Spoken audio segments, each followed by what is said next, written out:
The Springfield Three. Three women vanished from a house in 1992 and left everything behind. June 7, 1992. Three women spend the night together at a house in Springfield, Missouri. The next morning, they're gone. Their cars are in the driveway. Their purses are inside. The TV is still on. The beds are made. The front door is unlocked. There are no signs of struggle. And 32 years later, despite hundreds of leads and multiple investigations, no one has ever found a single trace of them. This is the Springfield Three. June 6, 1992. It was supposed to be one of the best nights of their lives. Sherrill Levitt, 47, was at home that Saturday evening. She was a hairstylist, well-liked in the community, living in her modest ranch-style house on East Delmar Street in Springfield, Missouri. Her daughter, Suzie Streeter, 19, had just graduated from high school the day before. They were celebrating. Suzie and her best friend, Stacy McCall, also 19, had big plans. They had attended graduation parties that night, bouncing between celebrations with their friends. The original plan was for them to stay at another friend's house, but it was too crowded. Around 2:15 a.m., they decided to go to Suzie's house instead, where her mom, Sherrill, was waiting. They arrived around 2:30 a.m. Suzie's car and Sherrill's car were both parked in the driveway. The girls went inside, likely talked with Sherrill for a bit, and went to sleep. The next morning, everything would be wrong. June 7th, Sunday morning. Suzie and Stacy had planned to go to a water park with friends at 8 a.m. When they didn't show up, their friends got worried. Around 9 a.m., one of their friends, Janelle Kirby, went to Suzie's house to check on them. The cars were there, the front door was unlocked, she walked inside. The house was eerily quiet. The TV was on, the beds were made, or at least slept in and then neatly arranged. Suzie's and Stacy's purses were there, their cars were outside. Nothing seemed disturbed. But Sherrill, Suzie, and Stacy? Gone. Janelle called more friends. They came over, walking through the house trying to figure out what happened. And this is where things get frustrating, because in their confusion and panic, they contaminated the crime scene. Friends cleaned up broken glass from the porch light. Someone erased messages from the answering machine, one of which was reportedly disturbing or strange, though no one can remember exactly what it said. People touched things, moved things, trying to make sense of what they were seeing. By the time police arrived, the scene was compromised. When Springfield police began investigating, they immediately knew this was unusual. Three women don't just vanish from a house without a trace, especially not all at once. Here's what they found. Inside the house, all three purses were there, with IDs and money inside. Sherrill's cigarettes were on the counter. She was a heavy smoker and wouldn't leave without them. Medications were left behind. No signs of a struggle, no overturned furniture, no blood. Beds appeared slept in, but were neatly arranged. The TV was on, the front door was unlocked, but not forced open. Outside the house, both cars in the driveway, keys inside. Broken porch light globe, shattered glass on the front porch. No witnesses heard or saw anything unusual. The porch light. That broken porch light became a key piece of evidence. Was it broken during a struggle? Was it broken by someone trying to enter quietly in the dark? Or was it broken earlier and unrelated? Police found the glass swept into a neat pile, suggesting whoever broke it tried to clean it up. But was that the kidnapper? Or was it Sherrill, Suzie, or Stacy cleaning up after an accident? Then there's the answering machine. Multiple people heard the messages before they were erased. One of them was described as strange or disturbing, possibly a man's voice, possibly sexually explicit, possibly threatening. But no one wrote down what it said. No one recorded it. And when police arrived, the messages were already deleted. This is one of the most frustrating aspects of the case.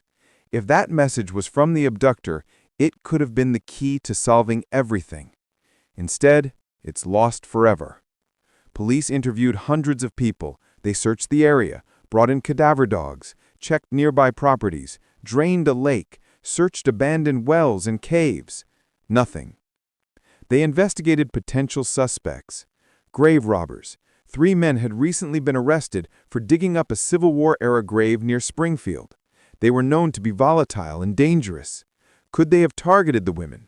Police investigated, but found no solid evidence. Ex-boyfriends and acquaintances. Sherrill had recently ended a relationship, and Suzie and Stacy had interactions with various men at the graduation parties that night. All were investigated. None were conclusively linked. Transient workers. There were reports of suspicious men in the area, including someone asking about the Levitt house. These leads went nowhere. In 1995, 3 years after the disappearance, a woman came forward with a chilling story. She claimed that in 1992, she was held captive by 3 men in a remote location.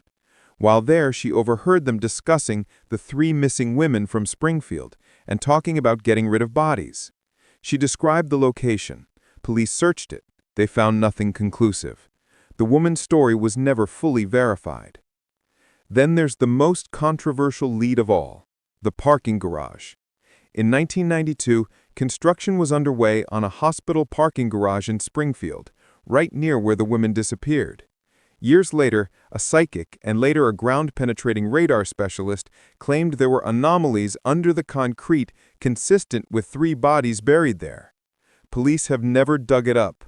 The hospital refuses to allow it. They say the evidence isn't strong enough to justify tearing up a functional parking structure. To this day, some people believe the Springfield 3 are buried under that parking garage. For 32 years, investigators, journalists, and amateur sleuths have tried to answer one question: what happened to Sherrill, Suzie, and Stacy? Theory 1. Someone they knew. The lack of forced entry suggests the women may have opened the door willingly. This points to someone they knew, or at least someone who seemed trustworthy. Perhaps it was someone from the graduation parties, someone who knew Suzie and Stacy were staying there. Someone who came to the door with a convincing story. Once inside, they were overpowered, possibly at gunpoint, and forced to leave quietly. This explains why there was no struggle. A weapon changes everything. But who, and why all 3? Taking one person is difficult. Taking 3 women simultaneously requires planning, control, and likely multiple attackers. Theory 2. Wrong place, wrong time. Maybe the target was only Sherrill. She had recently ended a relationship and had been receiving strange calls. Perhaps an obsessed ex or stalker came to the house that night. Suzie and Stacy weren't supposed to be there. They were a complication. So the attacker took all 3 to avoid witnesses. This theory explains the broken porch light, the attacker tried to enter quietly in the dark, the strange phone call on the answering machine, previous harassment, and why there was no forced entry. Sherrill recognized the person. Theory 3. The grave robbers. 3 men had been arrested shortly before the disappearance for robbing a grave. They were known to be unstable and dangerous. Some investigators believe they may have targeted the Levitt home, possibly for robbery, and things escalated. When the women woke up or resisted, the situation turned violent. The men took them to a remote location and killed them. But there's no physical evidence linking these men to the crime. Police investigated them extensively and couldn't make a connection. Theory 4. Serial offender. Some believe the Springfield 3 were victims of an organized, experienced criminal, possibly someone who'd done this before. The lack of evidence, the clean abduction of 3 people, the fact that no bodies were ever found suggests someone with experience, planning, and a method for disposal. Could there be a serial killer operating in the Midwest who's never been caught? Someone who knew how to abduct people without leaving a trace? The hardest truth is that we may never know. Without bodies, without a crime scene that tells a clear story, this case remains maddeningly unsolved. Sherrill Levitt would be 79 years old today. Suzie Streeter and Stacy McCall would be 51 years old. Their families have never stopped searching. Sherrill's mother, who lived until 2006, died without knowing what happened to her daughter and granddaughter. Stacy's mother, Janice McCall, continues to fight for answers, pushing for new investigations, new searches, and renewed attention. In 2007, the house on East Delmar was demolished. The new owner said it was too much to bear, the constant attention, the reminder of what happened there. The concrete foundation was torn up and examined. Nothing was found. Some people believe the Springfield 3 are buried under that parking garage.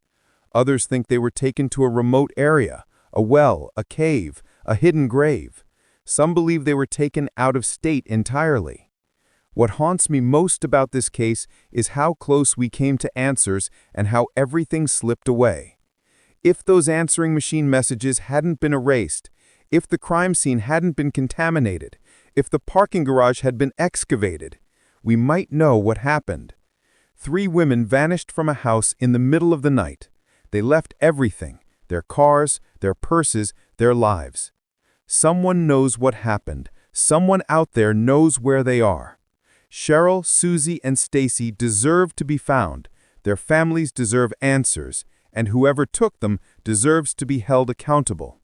If you have any information about the Springfield 3, please contact the Springfield Police Department at 417-864-181.